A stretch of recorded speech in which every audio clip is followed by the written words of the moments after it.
Your Daily 180, 180 seconds of pure Bible study. Okay, we're in John chapter 2. There are many great and beautiful lessons for us to understand here with Jesus at the wedding feast in Cana of Galilee, but there's some hurdles, and we're dealing with these hurdles. The other day we dealt with the question, is Jesus being rude to his mother, and is she forcing him into performing a miracle prematurely, okay? And there are different opinions as far as the miracle goes, but I don't see that in the text. And you can go back and you can do those lessons again.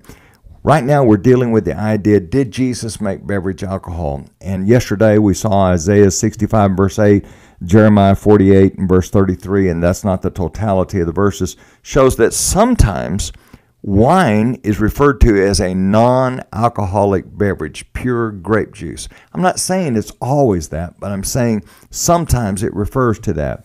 Now, I want to share with you a couple of great quotes because sometimes people say they had no choice. They couldn't keep wine from fermenting. As I pointed out the other day, that's really called, when that process takes place, apple juice or whatever that old farmers use, that's going hard. That was really a putrefying process, okay? I want to share with you what Jim McGuigan says, and I'll share this chart. Let me tell you what no one should or would wish to dispute.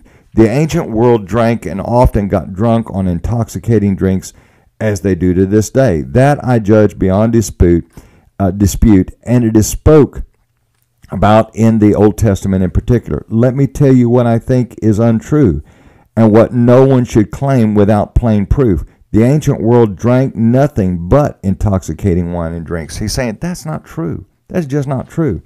He says, let me tell you something else I think is manifestly untrue.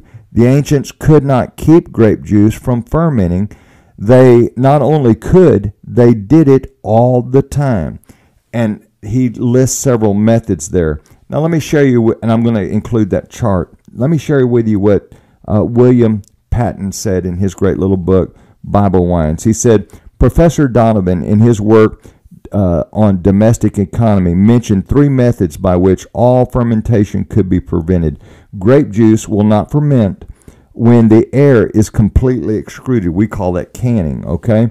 By boiling down the juice and, in other words, evaporating the water, the substance becomes a syrup, which, if very thick, will not ferment. They reconstitute this later on with water.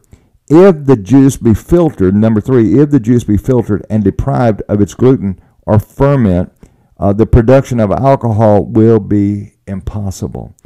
And so keep those things in mind, because oftentimes people say they couldn't help it. Of course it's going to ferment. And when you read the word wine, it's always something that has alcoholic content. Not the case.